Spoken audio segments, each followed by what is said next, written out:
So in this video, I want to talk about a book that I read maybe a month or two ago. I got this from the library called Don't Keep Your Day Job by this author, Cathy Heller.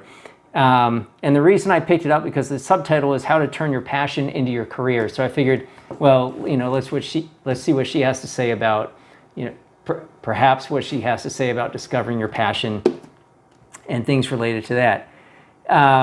So in this video, I'm going to talk about passages throughout the book that I thought might be relevant to discuss. And then at the end, I sort of summarized what I think are her main points and kind of put them in a logical order that might help you get something out of the book in case you don't end up reading it.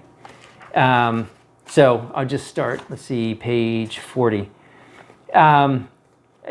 She quotes a lot of people. I'm not going to bother giving you their names.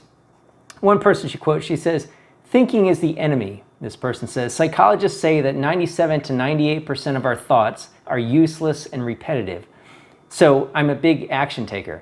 Okay, well, I mean, my perspective is if 97 to 98% of what you're thinking is useless and repetitive, maybe you should work on what you're thinking about. And, to me, this really speaks to the importance of making a daily habit of reading and writing.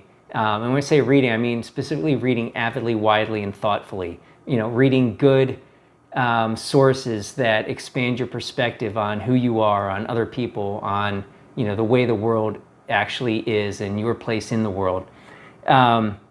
Because we can certainly fall into the trap of what I call psychological muscle memory, which is similar to regular muscle memory, where you do one action over and over again. It becomes natural to do, and even though it might be the wrong motion to do, it might be inefficient or a bad motion if you're in sports or whatever. So, we have this tendency to fall into psychological muscle memory, which is thinking the same things over and over again, even if they don't get us closer to who we want to be or the kind of, fulfilling life that we want to have. So, to somebody like this who says, well, I prefer just taking action because most of my thoughts are useless, I say, well, maybe you should upgrade your thoughts. And I think the best way to do that is upgrade sort of the food that you're feeding your brain. And that really comes from reading and then reflective writing on what you've read to try to process and assimilate, these new thoughts into new ways of thinking. Anyway, I just thought that was kind of a funny quote. I'm not sure why anybody would, want to admit to that. So Cathy Heller goes on. She says, "All we have to do is follow our impulses because the universe wants it to be easier for us." All right. So a lot of these, in the genre of, business or self-help or philosophy type books, it's not unusual for them to bring up this topic of the universe wants you to be successful.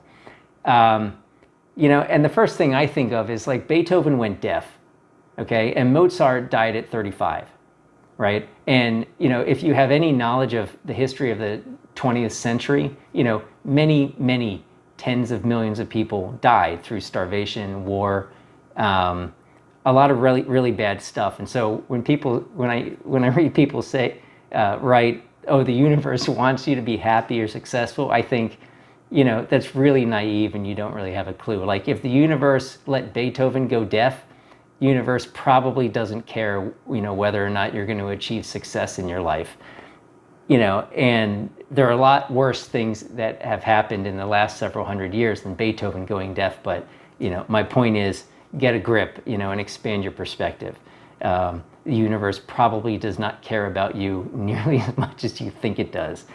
Okay, 41.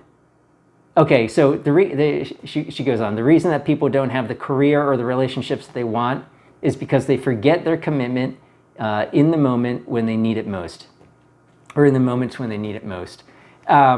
This is interesting from the perspective of somebody who might not have discovered her passion, and certainly from the perspective of Angela Duckworth. I guess I did a video on her book Grit, where she talks about the need for perseverance and a stick-to-itiveness, a toughness, sort of going on, persevering with whatever it is you're trying to do despite setbacks. And the interesting thing is since I've discovered my passion, this was last year, almost a year ago, it's like this idea of commitment is largely irrelevant. Like, I don't have to force myself to keep going, because when I discovered my passion, it was like falling in love. And I did a video on this, and I've written about this in my Substack channel, which you can find in the link below. But it was like falling in love, and since then, it was like the fire inside for my passion, and then subsequently, pursuing my calling is so strong that I don't have to worry about like recommitting day after day to pursuing this, because it's just the commitment is already there. It takes care of itself, and it's absolutely amazing. So when people talk about, oh, you have to maintain commitment, you have to have grit, well, it's like, yeah, that's useful if you haven't found your passion. I think when you found your passion, the grit, the perseverance, the commitment takes care of itself. At least this is, in my experience. Okay, I'm not quite sure what she's talking about here, but she says, as we sit, we feed a quiet stillness and sense of peace. Our instructions and inspirations come from this place of connectedness. Now, I know I've spoken before and certainly written about it in my Substack channel. The great benefit that I have found of a daily commitment to writing, reflective writing. 2 hours every morning, I sit down, I write undistracted, and I write about things that I've been thinking about related to this concept of discovering your passion, defining your calling. I think about things that I've read recently, because I do a lot of reading every day. And it's a way for me to sort of process everything and assimilate it, and then try to combine it into like new ways of thinking based on all these things that I've been reading about. And I would not be able to do that if I didn't force myself, which I don't have to force myself, but if I didn't have the daily habit of being calm, being quiet, and just writing. And I use just, pen and paper. I don't do anything on the computer during these times. So it's just a very, very low energy, reflective way to try to get in touch with all of these new things that I've been reading about and thinking about, and assembling them in some sort of like coherent fashion that I can then use going forward in terms of connecting to new ideas and thinking about new things. So, as regards to the practice of the daily practice of writing, I think this idea of being quiet and calm and trying to get in tune with your thoughts and your feelings is really important. Really powerful daily practice. She goes on, and I won't give the context for some of the stuff that she's writing about, but she says, all you can do is take one step, and it's terrifying. It was terrifying for me. Part of the process is being open to your ideas all the time. She goes on, the only thing that I found that gets rid of anxiety and fear is taking action. Now, I definitely agree with this concept of just getting started. If you have something, a goal or, ideally a passion, but anything that you're trying to do that you don't feel ready, you don't feel quite, qualified, you're not even quite sure of your path. If you get in the habit of, if you create the daily habit of taking baby steps along this path, wherever the path might end up leading you, I found it's really, really powerful, and you kind of figure things out as you go along. And if you make a point of taking daily baby steps, then you don't run quite the risk of going way off on a tangent and doing something stupid or costly, in terms of time or money, or personal health or anything like this.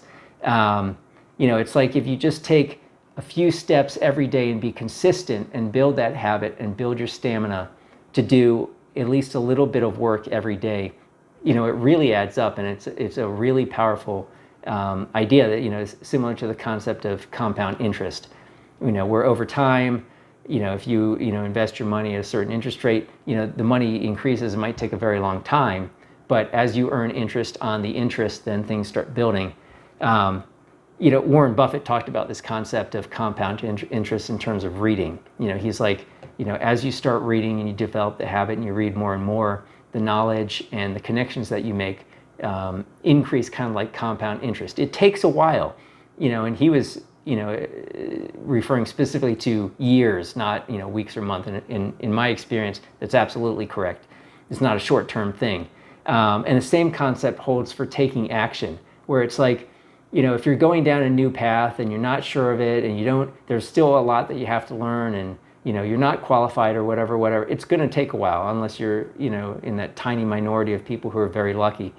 And I hope you are, but, chances are good you're not. It's going to take a while. So if you just build a daily habit, of taking these small steps every single day, it's really powerful. It's really powerful. 71. All right. So again, she has a quote. It's not important what it references, but she says, "Your task is not to seek for love, but merely to seek and find all the barriers within yourself that you have built against it." All right. Well, she's speaking specifically about love. I'm speaking specifically about discovering your passion, and pursuing the daily habits towards achieving your calling, or like going along the process and the path of following your calling. But she says, find all the barriers within yourself that you have built against it. Now, so it's interesting because I spoke in the last video about a book by Bessel van der Kolk called The Body Keeps Score. And, he talks about the lies we tell ourselves.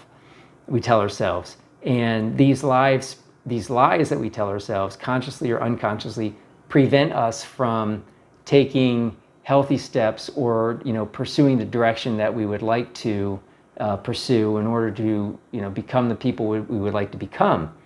And, so often I found, in life, we create our own barriers, whether they're conscious or unconscious, to being able to pursue that which we, deeply want to pursue. It's like we get in our own way. So I think half the battle is sort of getting out of your own way in some of these endeavors, and it's certainly easier said than done.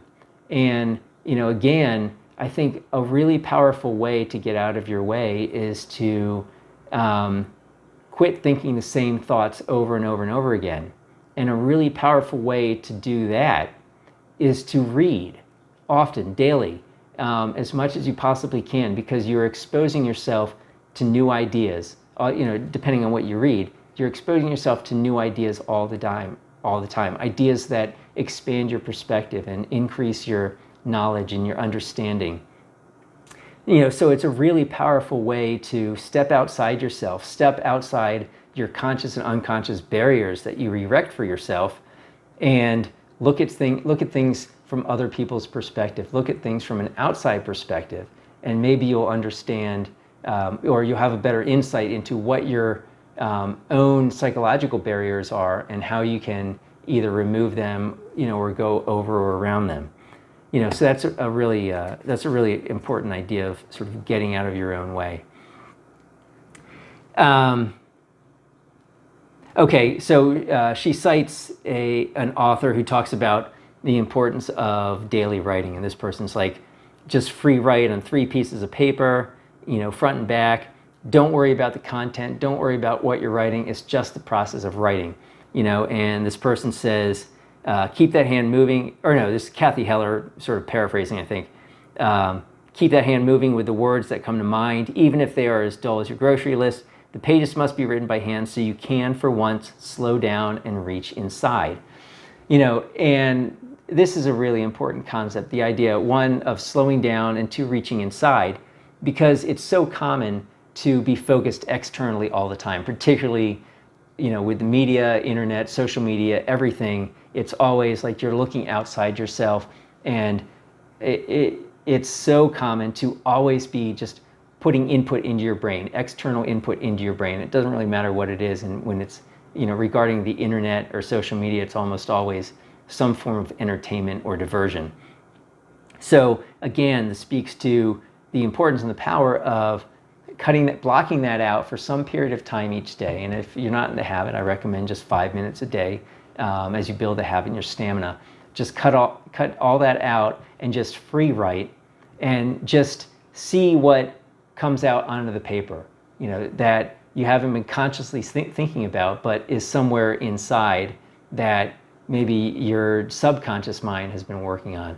But regardless, it's just the concept of cutting out the external noise and trying to get in touch with your own thoughts and your own feelings, which, I mean, these days is really quite rare because it's so easy to just feed your brain a constant diet of stimulus all the time. All right, so she goes on. The intention is to get quiet enough to connect with an idea that lights you up, that builds a slender bridge from your mind back down to your heart. And for me, this speaks to the concept of discovering your passion. This thing that resonates with what I call your authentic self. It's an external trigger, but I use the word resonates with this thing that is potentially unknown inside of you that only wakes up when it has this trigger. And it becomes excited and you're like, oh, okay, this external thing has awakened this really important and meaningful thing inside of me that might end up being your passion. That's certainly what happened for me. But she speaks to the idea of getting quiet enough to connect with an idea that lights you up, this idea of something resonating inside of you that builds a slender bridge from your mind back down to your heart. So it's something, when she says back down to your heart, something that really connects with, what is deeply meaningful and important to you, something that will be, help you along the path of achieving fulfillment.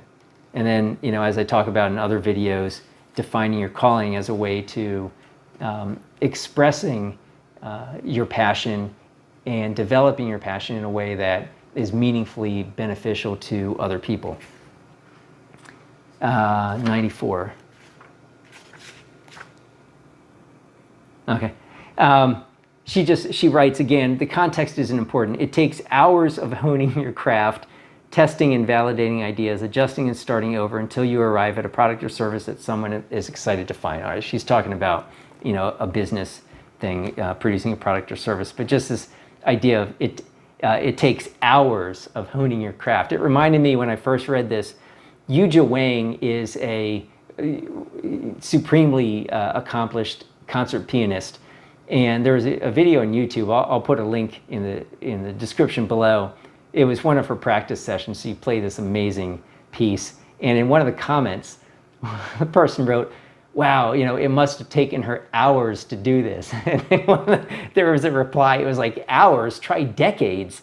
And it just made me think of this. It's like, these advances that you make in terms of trying to hone your craft, as the expression goes, it is generally not a matter of hours. Is often, for most of us, it's often a matter of years and many years. I mean, you read about the exceptions where people achieve great success, relatively early, along their path towards whatever it is they're trying to achieve.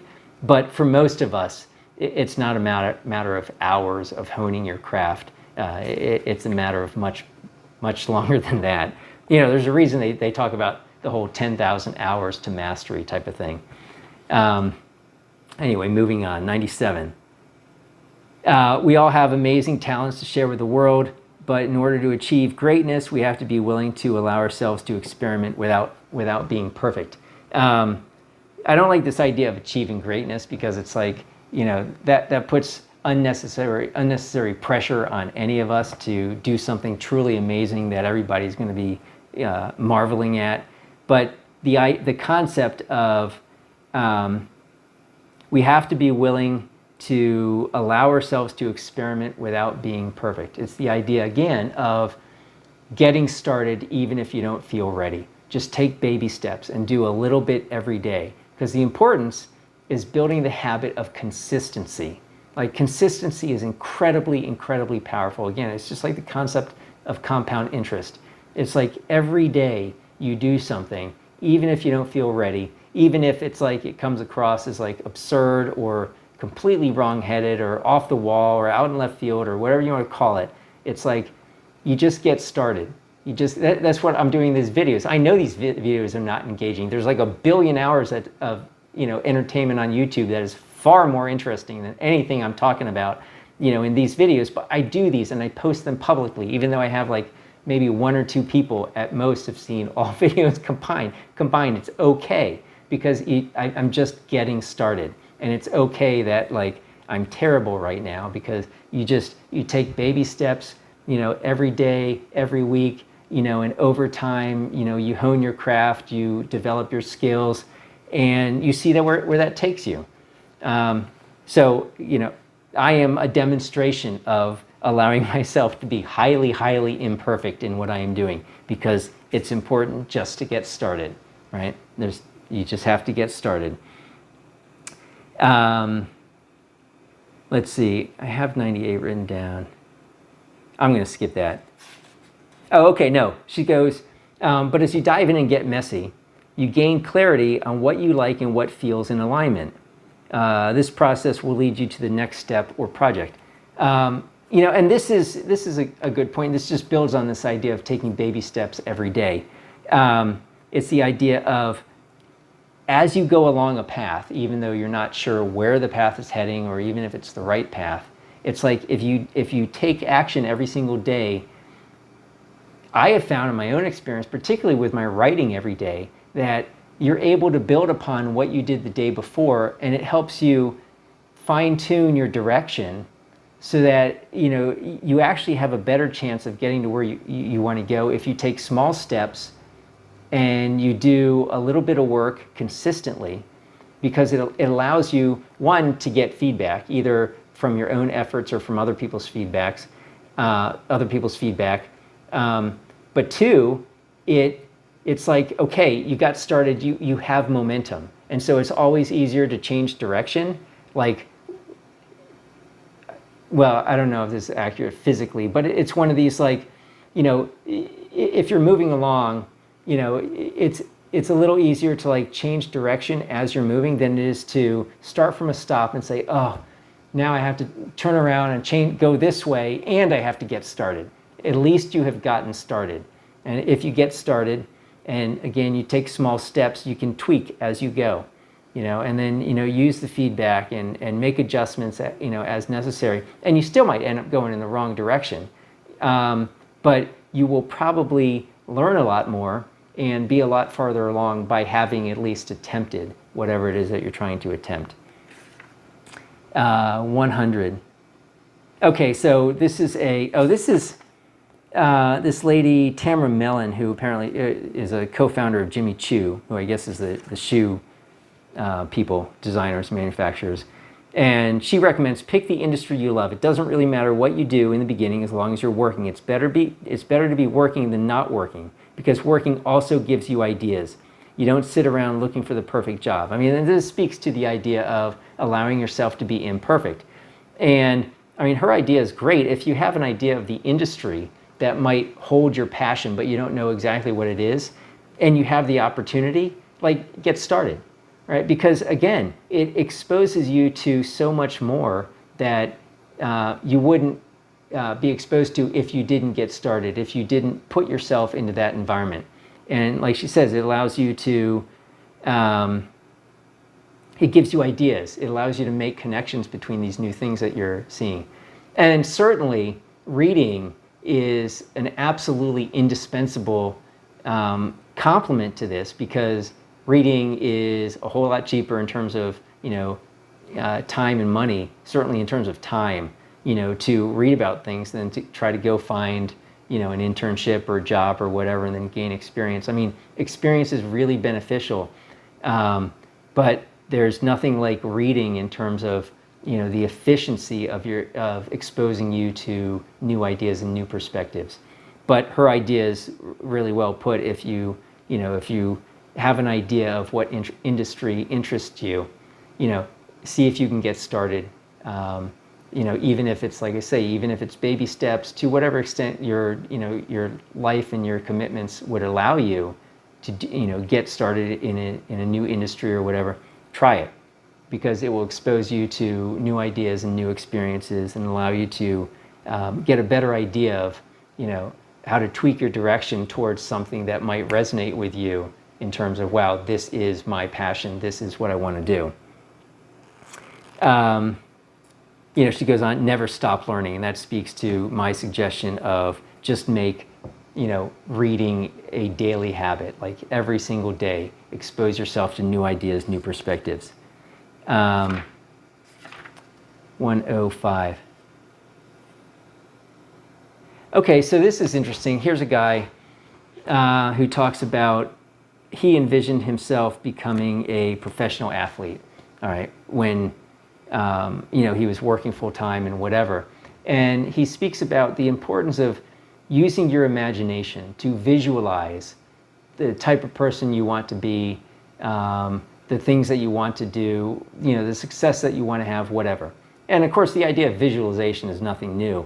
But to me, this really resonated because so often we use our imagination to as a tool for distraction, or fantasizing about a lifestyle that we really have no realistic expectation of achieving given our current trajectory and whatever, or using it as I think it's as a distraction or as entertainment, but just it's like we have this really powerful imagination, and so often we squander it by letting external media sort of dictate how we should use our imagination. Too often it's in terms of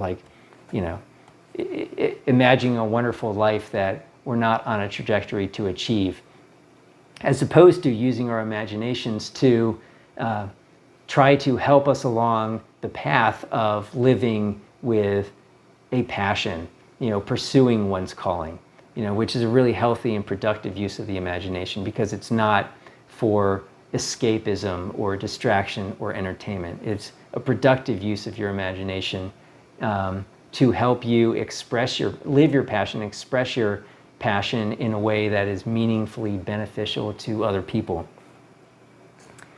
113.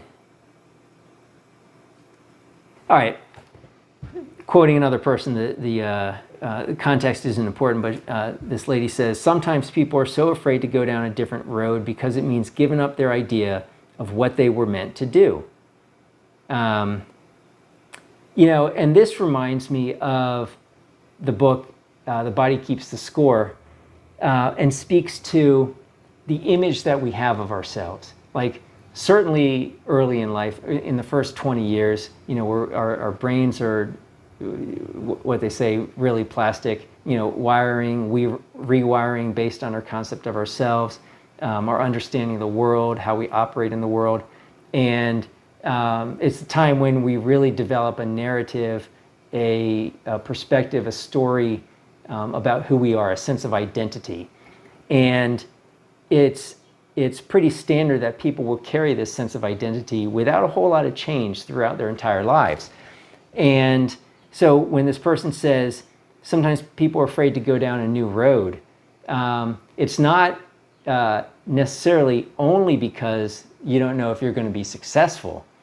It's potentially also because it doesn't necessarily fit into your view of who you are, your sense of identity. And it would require you to assume either a radically different or even a slightly changed perception of who you are. And sometimes that can be really difficult. Again, it speaks to the stranglehold that our egos have on our minds, on our subconscious minds, on our conscious minds, on how we think of ourselves and how we operate in the world and how we interact with other people. And the process of exposing yourself to new ideas and new perspectives, whether that's working in a different industry, doing a bunch of reading, the process of being quiet and writing down your thoughts and your feelings and trying to connect with what is truly meaningful to you. It's a way to, make your ego quiet down and go, sit in the corner, and allows you to sort of step away from the stranglehold that the ego has on us and examine things from different perspectives, examine ourselves from different perspectives, understand the world from a different perspective. And as we get in the habit of seeing things from different perspectives, it becomes easier to adjust your sense of identity, your concept of who you are, so that if you, for instance, ideally discover your passion, and it requires you to go in a different direction than where you've been, well, the less of a stranglehold your ego has on you, the less fixed in concrete your sense of identity is, the easier it will be to change your thought about who you are and who you could be, and to give you a better chance of being successful traveling down this path, along your passion and calling. 118.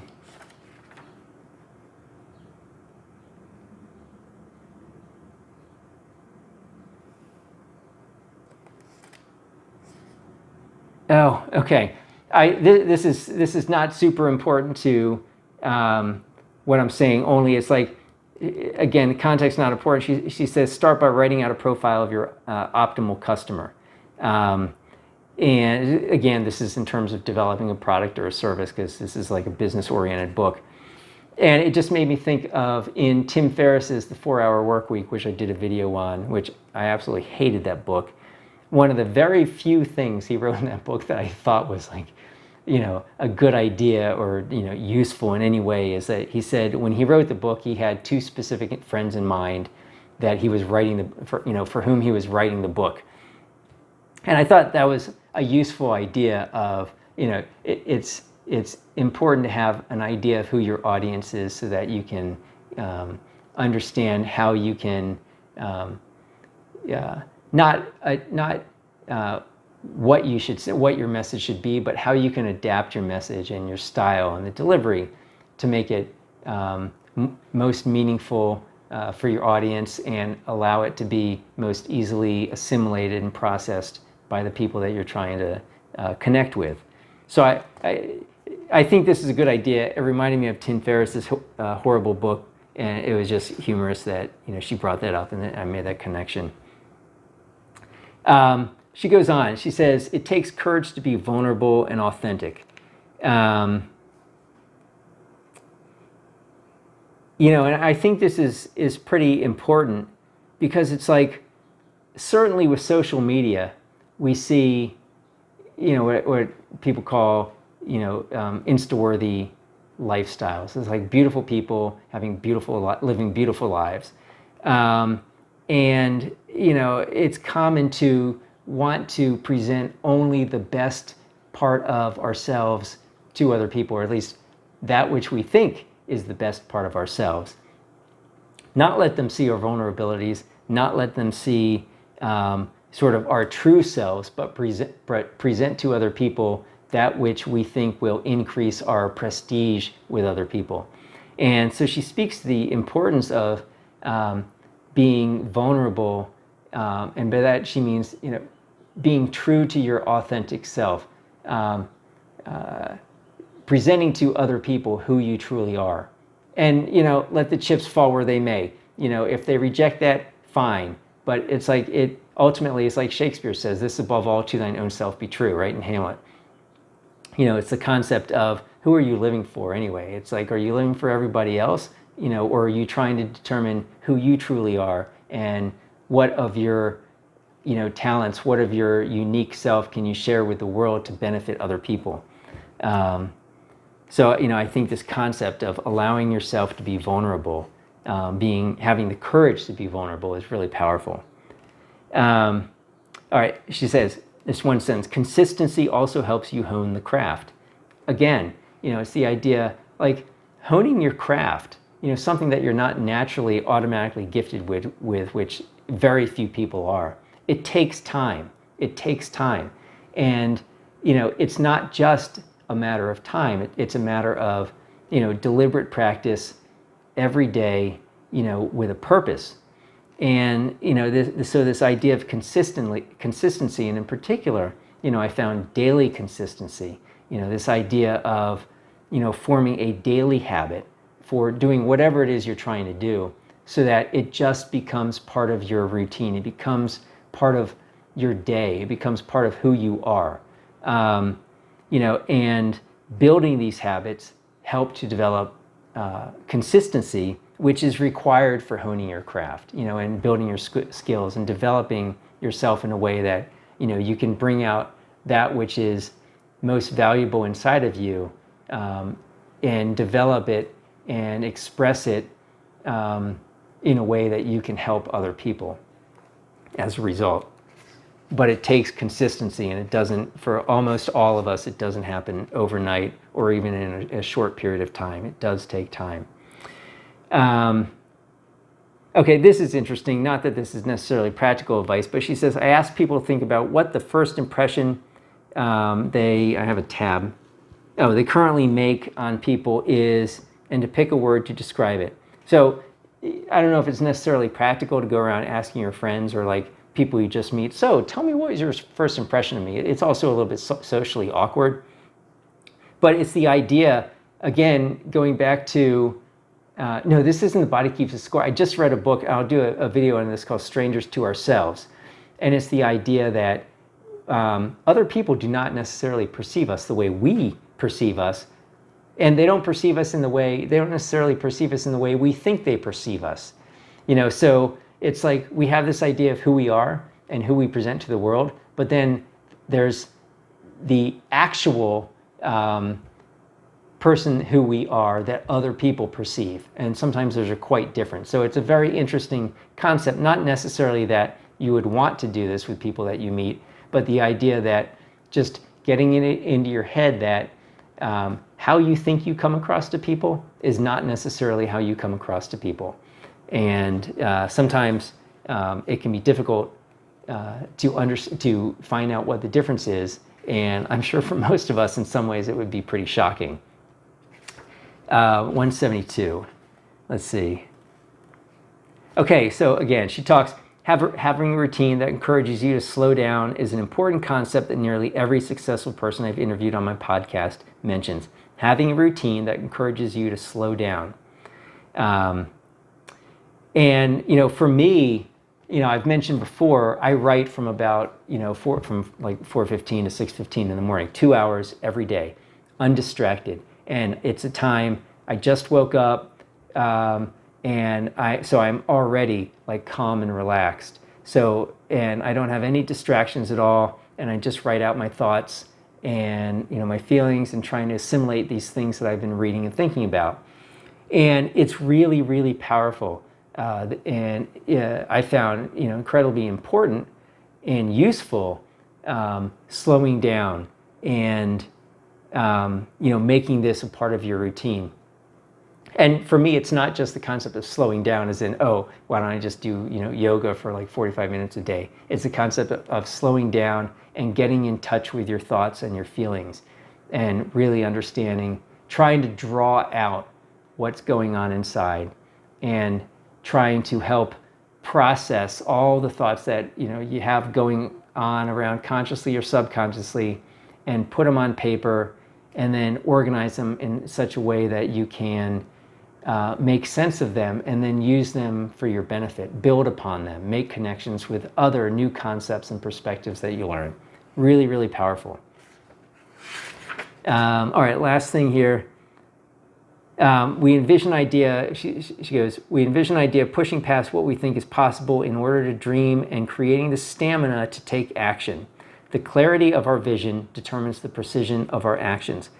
Now it's like, again, we envision idea, the importance of using your imagination, not for escapism or distraction, but imagining what's the next step or steps that you can take along the path for living your passion and pursuing your calling.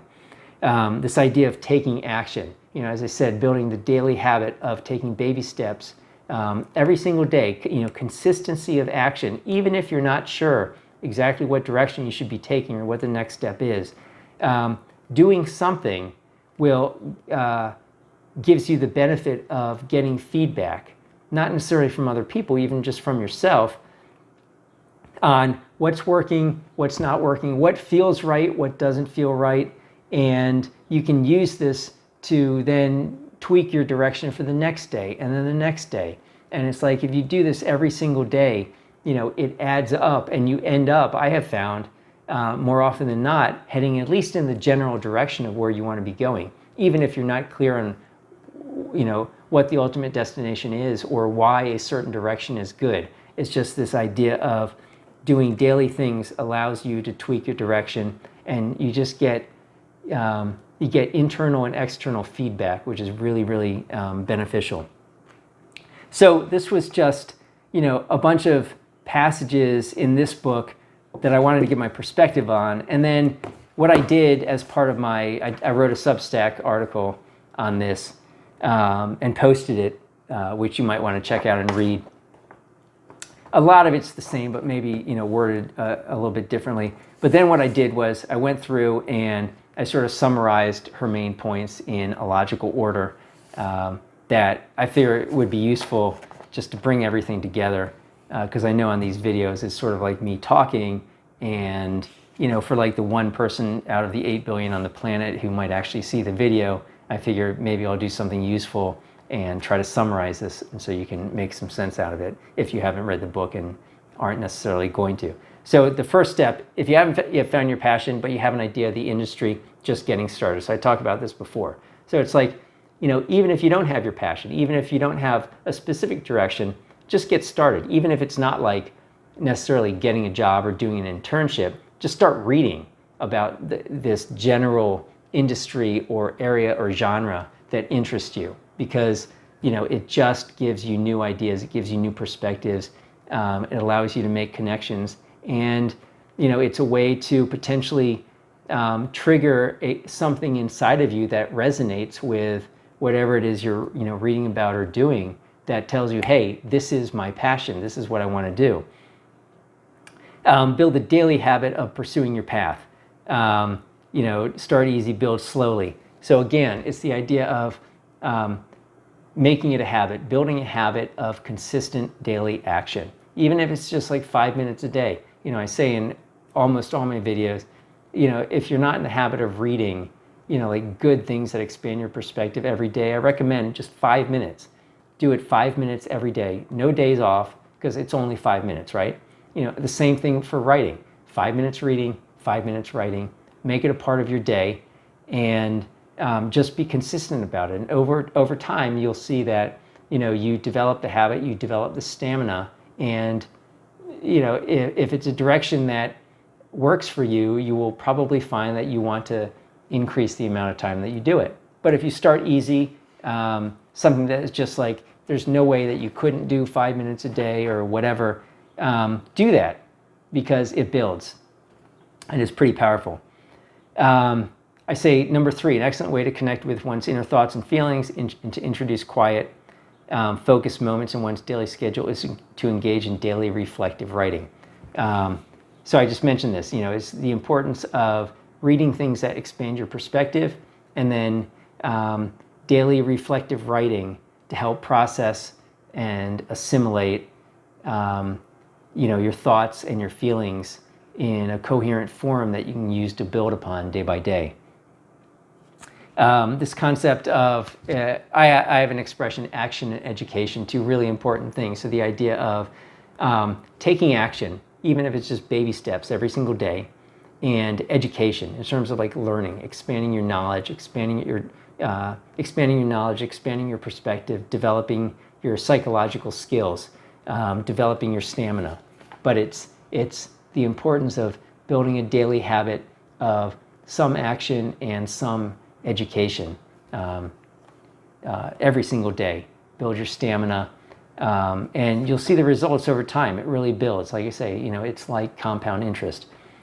To best find your audience, act in an authentic manner. And I'm just summarizing these things. I go into more detail in my Substack article. But act in an authentic manner, because it's like, it's really relatively rare, I think, for people to allow themselves to be vulnerable enough to to act in a manner that is authentic to them. But it's the authenticity that I think really resonates with people. So it's this like paradox, like we're concerned about presenting, being vulnerable enough and lowering our guard enough to be authentic, but it's this authenticity that is what attracts other people to what it is that we're, what we're about, who we are and what we're trying to communicate.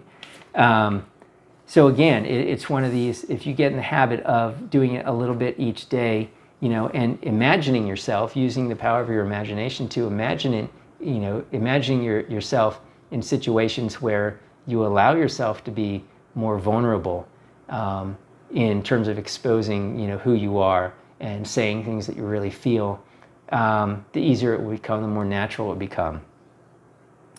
I talked about this before. It's important to get started even if you don't think you're ready.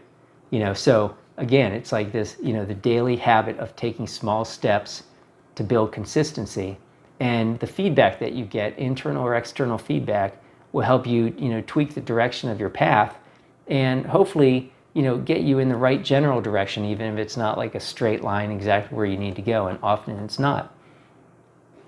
The importance of using your imagination. Again, I just commented this in terms of like imagining acting in a more authentic manner, with other people.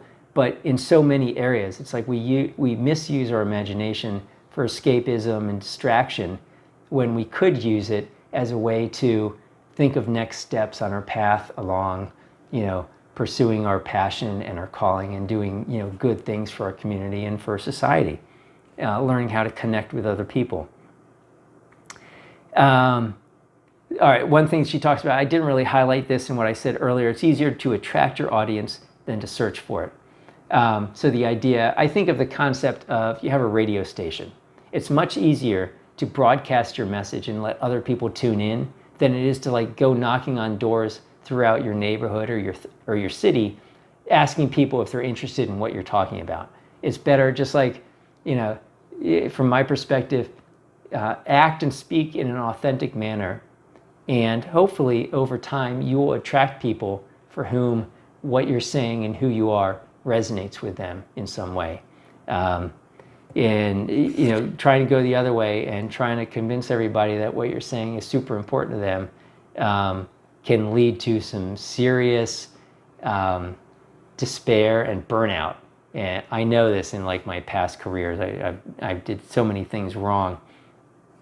It's so much easier just to broadcast, which is like what I'm doing with these like admittedly, terrible videos. It's like send the message out. It's super easy, on social media, on YouTube to do this, right? You can set up your own channel and then see what other people say, see what feedback people get, as opposed to going out and like everybody you talk to, trying to convince them about, the importance of finding your passion and defining your calling.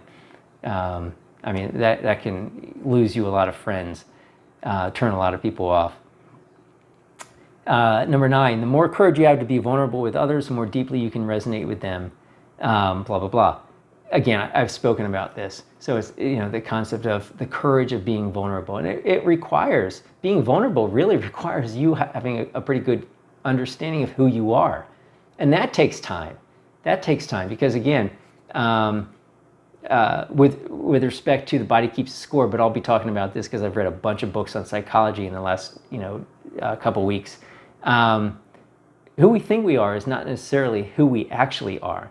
And so it takes work and effort and time to really connect with who you actually are in order, and then, only then, can you truly act authentically. Because until then, you're just fooling yourself, in terms of acting in a manner consistent with who you think you are, when that's not actually the person that who you are.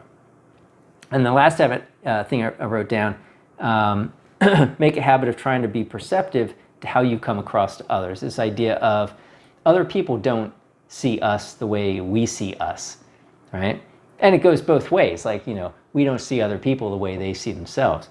So, and of course, it would be socially awkward and not necessarily a good idea to go around asking everybody, that you first meet, what's their first impression of you.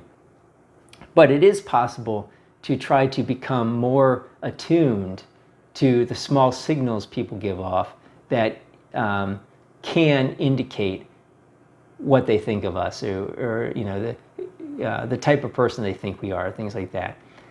So in whatever way possible, it's important to become attuned with who you actually are, and then also how you come across to other people, how other people see you.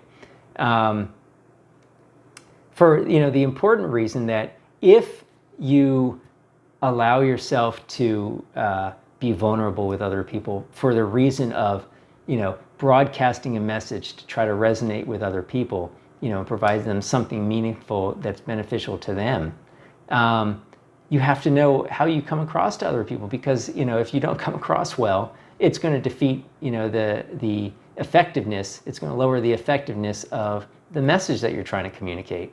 So all that being said, these 10 things were sort of like the takeaways I got from the book.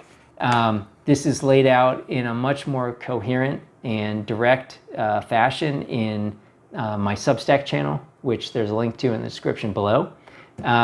So again, the book is Don't Keep Your Day Job. It's a very light, non-technical book. She says some silly stuff that I think is kind of ridiculous, but she does make a lot of really good points.